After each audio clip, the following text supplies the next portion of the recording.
아이태신과 모빌리티의 수다타임 빵!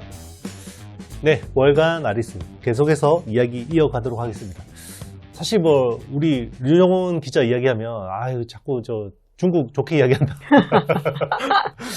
이런 이야기를 많이 하는데 사실 그런 이야기를 오래전부터 했다 그러면 굉장히 정확한 분석가인 거죠. 사실 뭐 중국 전기차에 대해서 굉장히 과소평가할 때 국내 전반적으로 계속해서 그거 아닌 것 같습니다 라고 이제 올바른 내용을 이야기했고, 네. 결국 그게 맞았는데 아무도 인정해주지 않나요? 그래도 요즘 뭐 많이 좀 네. 여론이 많이 바뀌긴 했습니다. 그렇죠. 네. 이게 참 그런 것 같아요. 뭔가 그 시장에 변곡점이 있을 때 제일 먼저 이야기하면 그 사람 되게 욕을 먹어요. 그래서 누가 먼저 하고 나서 뒤에 따라가면 되긴 하는데 약간 그래도 분석에 엣지가 있는 사람들은 또 그런 것들 또 참을 수가 없죠. 진짜 이제 중국 차 더 이상 싸구려 아니잖아요. 그죠? 맞아요. 싸구려 아니고 이번 오토 상하이 2025 이 보면서 사실 볼만한 게 뭐가 있었나요? 와, 이게 진짜 저는 사실 충격과 공포라고 저는 느꼈거든요.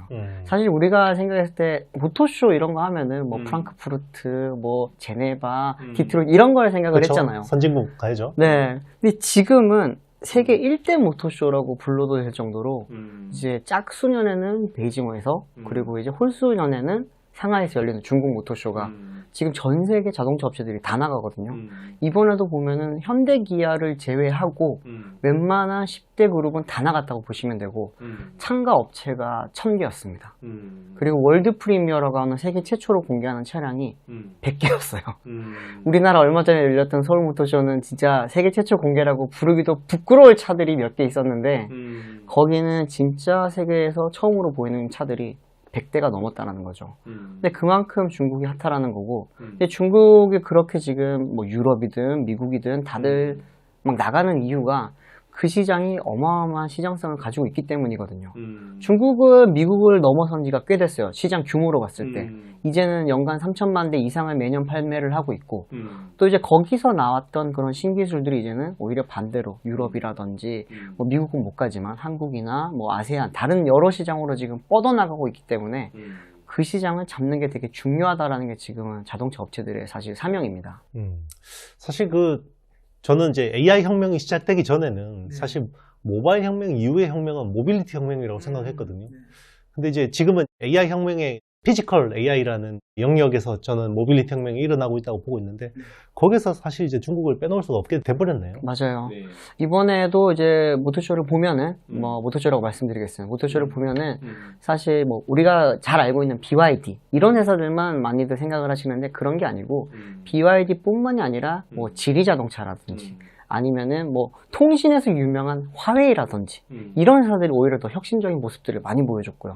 또 하나는 이제 중국의 자동차 전기차 3대장이라고 하면은 니오, 리오토, 샤오퐁 이렇게 해서 웨이샤오리라고 많이 부르는데 이 중에서도 저는 니오라고 하는 회사가 이번에 굉장히 큰 좀 혁신을 보여줬다고 봤거든요. 니오는 이제 미국 주식 투자하시는 분들 많이 아실 거예요. NIS에도 상장이 되어 있기도 하고 그렇기 때문에 이제 거기 투자를 하신 분이 있을지 없을지 모르겠지만 어쨌든 투자하시는 분들은 많이 아실 텐데 그 회사 같은 경우에는 전기차 스타트업이었고요. 그러다 보니 굉장히 기술적으로 많이 뛰어나 있긴 한데 가격이 좀 높습니다. 중국 자치고. 그러다 보니 중국 시장 내에서 판매량이 높지는 않죠. 그래서 몇 년째 계속 자금난을 겪고 있으면서 저 회사가 어디에 인수될지를 사실 많이 지금 지켜보고 있는 상황이었는데 얼마 전에 CATL이 거기에 이제 4조 원 투자를 했거든요. 4조 투자를 하게 되면서 총알이 빵빵해지니까 그러면 이제 니오 입장에서는 뭔가 좀 혁신적으로 보여줄 수 있는 것들을 막 보여줄 수가 있죠. 자금에 대한 부담이 없으니까. 그러면서 이번 오토쇼 때 보여줬던 거는 저가 브랜드입니다. 저가 브랜드가 왜 중요하냐면은 지금 판매 볼륨을 많이 키워야 되는 상황이거든요.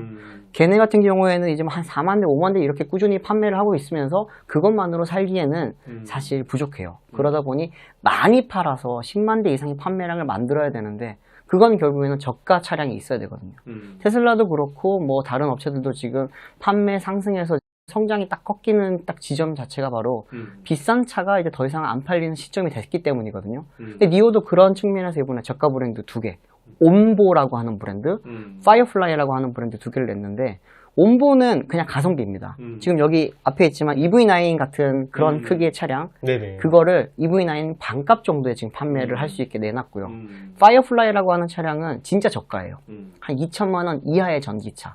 4명이 충분히 탈 수 있는 준중형급의 그런 차량인데, 이걸 이제 2천만 원 이하로 아세안, 중국, 유럽 이렇게 지금 가는 건데, 일단은 중국부터 잡고 아세안 가고 유럽을 가겠다, 이런 지금 보여주고 있고요.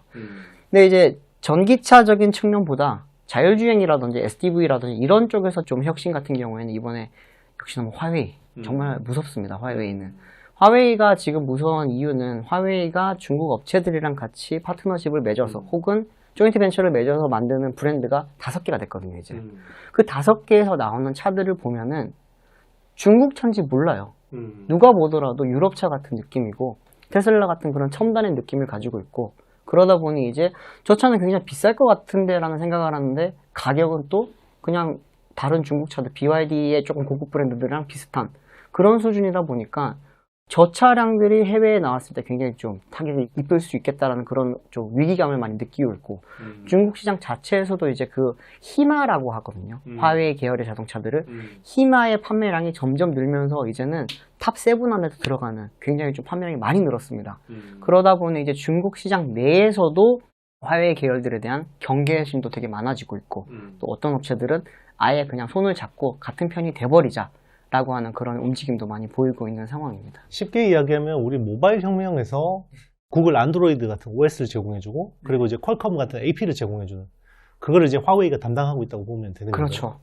그러면 중국 내에서 그러면 안드로이드와 퀄컴의 포지션을, 사실 지금 엔비디아가 제일 하고 싶은 게 글로벌에서 그거일 텐데, 그렇죠. 그러면 화웨이 독주 체제인가요? 아니면 중국 내에서 로컬은? 독주 체제였어요, 예전에는. 네네. 근데 지금은 이제 거기에 대항할 수 있는 업체들이 몇 개가 나오고 있거든요.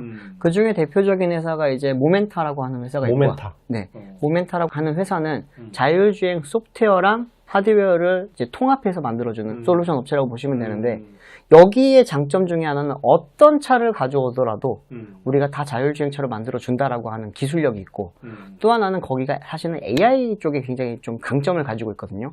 그러다 보니 E2E 방식의 지금 자율주행 방식을 만들고 있어요. 근데 여기에 가장 큰 강점은 좀 더 적은 비용으로 차를 만들 수 있고, 여기에 대해서 이제 학습을 빨리 할 수 있다는 거죠. 룰 베이스 방식의 자율주행 차들은 우리가 알고 있는 웨이모라든지 전통적인 그런 자율주행 차 업체들은 이걸 하면 안 돼, 이건 해야 돼라고 하는 그런 룰을 다 지정을 해주는 거잖아요. 그렇죠. 그거를 학습을 시키고, 그걸 이제 다시 제어 쪽에 보내서 이렇게 움직이게 하는 건데, E2A 방식은 테슬라가 제일 유명하잖아요. 이게 보는 즉시 거기 상황에서 판단할 수 있게 알아서 AI가 할 수 있게 만들어주는 게 E2A 방식인데, 엣지 있다면서? 그렇죠. 그 방식을 모멘타가 지금 하고 있고, 그러다 보니 저렴하면서 어떤 차든지 우리가 가져오면 만들어준다라고 하다 보니 그들이 갖고 있는 데이터가 날이 갈수록 굉장히 많아지는 겁니다. 불과 몇 년 전, 한 2, 3년 전까지만 하더라도 화웨이가 그 시장의 거의 대부분을 차지했었는데, 작년 기준으로는 이제 거의 절반 가까이 따라왔어요. 그러다 보니 이제 화웨이 입장에서는 그냥 우리는 처음엔 솔루션 업체 혹은 이제 플랫폼으로만 가져가야지라고 생각을 했다가 야심을 점점 드러내고 있는 상황인데, 뒤에서 이제 모멘타 같은 기업들이 하나둘씩 나오면서 자율주행을 기반으로 해서 SDV 시장에서도 조금 주도권을 점점 나눠지고 있는 상황이라고 보시면 됩니다. 그러니까 이제 그 OS는 가지고 있는 거고, 그러면 칩셋 기반으로 해서 이제 하드웨어, 보드까지는 제공해 주는 거고, 예전에 퀄컴이 중국이 이제 스마트폰 제조 기술이 없을 때 그런 식으로 보드 베이스로 판매를 했었잖아요. 그렇죠. 약간 그런 거라 생각하면 될까요? 자동차를 그러면 칩셋하고 보드 중심으로 주고 여기에다가 옵션 올릴 거는 니네들이 뭐 어떻게 세팅하면 모듈별로 구성을 해주겠다. 그렇죠. 만약에 우리는 칩은 엔비디아를 원해요. 그러면 엔비디아에 맞춰서 만들어주고, 우리는 호라이즌을 원해요. 그러면 호라이즌 로보틱스 걸 넣어주고, 이런 식으로 맞춰서 할 수도 있고, 자체적인 칩 개발 기능도 가지고 있기는 있어요. 그런데 아직까지 그 부분에 대해서는 많이들 좀 믿음이 좀 없잖아요. 그러다 보니 웬만하면 엔비디아 올인 칩 기반으로 지금 많이들 하고 있다고 보시면 됩니다. 칩셋은 또 엔비디아가 해주는데 여기에 그 커스터마이징을 그냥 그렇죠. 소프트웨어적으로나 하드웨어적으로 해준다. 지금 화웨이가 그랬어요. 화웨이가 처음에는 다 이제 엔비디아의 그런 칩셋을 가지고 오면은 이제 어쨌든 뇌는 그걸 심어놨지만 나머지는 우리가 만들어서 소프트웨어 쪽은 넣고 이렇게 했었는데 요즘 이제 화웨이가 무서워진 게 자체 칩을 만들고 있고 자체 칩을 이제 슬슬 넣고 있단 말이에요. 근데 그 부분에 대해서 커지게 되면은 엔비디아는 올인 칩 시대에서는 지금 사실 전 세계 자율주행 시장의 대부분을 잡고 있는 상황인데 사실상 FSD를 제외하면 다 올인 칩을 쓰고 있다고 보면 되거든요.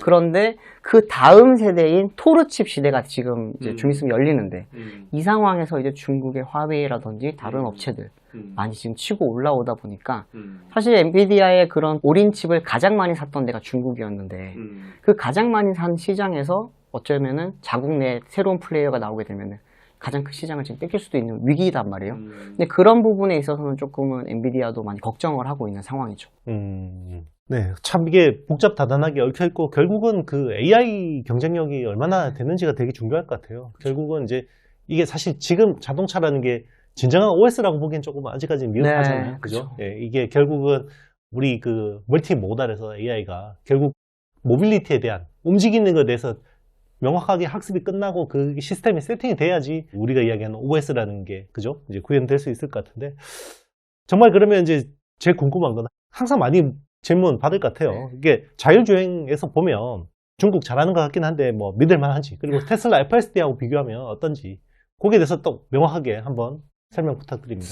일단 현재 상황에서는 중국 시장 내에서는 중국 차들이 조금 더 잘하고 미국 시장에서는 FSD가 월등하게 잘해요.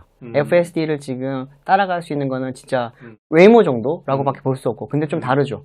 이게 자율주행과 로보택시에서 구현되는 게 다 다르기 때문에 좀 이 부분을 분리를 해서 본다면은 승용차 내에서 이루어질 수 있는 자율주행은 미국에서는 FSD를 따라갈 수 있는 게 없어요, 현재로서는. 근데 중국에서 보자면은 중국 시장 내에서는 이제 FSD는 이제 풀렸고 아직까지 학습이 채 완성이 된 상황이 아니고 그런데 이제 화웨이 같은 경우는 ADS라고 하는 그 자율주행 시스템에서 3.0이 넘어서 이제는 4도 나온단 말이에요. 4가 나오면서 이번에 더 성능이 좋아지거든요. 그런 걸로 봤을 때는 중국 시장 내에서는 자국 시장의 브랜드가 조금은 유리해 보이는 상황이긴 합니다. 그러면 사실 그 전 세계적으로 볼 때 뭐 미국, 중국 제일 중요한 시장이고 결국 격전지는 유럽이잖아요. 그렇죠. 그러면 유럽에서는 그냥 다른 정치적인 상황 다 빼놓고 뭐 지정학 다 빼고 기술로 보면 중국 로컬, FSD 뭐가 나을까요? 아, 거기는 되게 더 복잡해요. 왜냐하면은 네네. 정책적으로 네. 되게 많이 막혀 있거든요. 그게 유럽이라는 통합이 아니라 국가별로 다 이렇게 유럽으로 되어 있어요. 되어 있는데 물론 독일이 그 이제 정책을 주도를 하고 있기는 한데 자율주행 정책을 할 때 항상 이제 독일의 그 교통국이 항상 주도를 합니다. 자기들이 시간 벌려고 그렇죠. 그리고 유럽에서 가장 앞서 있는 자동차 산업도 결국에는 독일에서 나왔단 말이에요. 그렇죠. 폭스바겐, 벤츠, 뭐 BMW 다 거기 있잖아요. 그러다 보니 이제 그들은 그 패권을 놓치고 싶지 않아 하고 자율주행이 FSD가 풀렸을 때 그러면은 벤츠 최근에 뭐 투자 많이 이야기 나왔지만 폭스바겐 같은 경우에도 지금 돈을 10조씩 썼단 말이에요. 그 상황에서 그거를 내줄 수는 없다 보니 정책적으로 규제를 굉장히 많이 만들어놨어요. 유럽은 지금 아직까지도 레벨 3가 거의 한계라고 보시면 돼요. 레벨 4 자율주행차가 다닐 수 있는 정책이 전혀 마련이 돼 있지 않거든요. 오히려 규제가 더 많을 뿐이고. 근데 거기가 풀리려면 결국에는 독일 업체 중에 하나가 레벨 4가 우리 구현할 수 있다라고 하는 게 나와야지 아마 풀릴 겁니다. 근데 그 상황에서 뭐 FSD냐 아니면 화웨이든 뭐 어쨌든 중국 업체냐라고 보는 거는 조금은 무의미할 것 같고요. 확실히 자동차라는 산업 자체가 휴대폰이나 이런 디바이스 산업들하고 좀 다른 것 같아요. 많이 다르죠. 일자리가 걸려있고 그리고 그 어떻게 보면 지정학적인 패권 그리고 결국 자동차 산업이라는 게 결국 군수 시스템 그죠? 요즘에 독일이 다시 국방 전차 만들고 그런다니까 그렇죠. 사실 이런 것들이 다 걸려있다 보니까 그러니까 자기 지역에 유리하게 판을 짤 수밖에 없다 이런 생각이 드네요. 맞습니다. 네, 월간 아리수 통해서 모빌리티 산업 그리고 이제 이게 결국은 AI 혁명 안에서 이제 움직이는 것들인데 이런 이야기들을 많이 해봤고요. 이 산업의 변화 흐름이 굉장히 빠른 것 같습니다. 그런 부분에서 우리 류종원 기자가 이야기해주는 거는 굉장히 어떻게 보면 객관적으로 최대한 객관적으로 사람이다 보니 뭐 주관이 들어가지 않을 수는 없지만 그래도 최대한 객관적으로 말씀드린다는 걸 설명드리고요.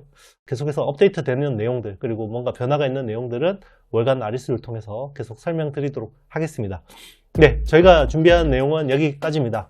월간 아리수 다음 달까지 많이 기다려 주시고요. 시청해 주셔서 너무 감사합니다. 그럼 여러분 안녕.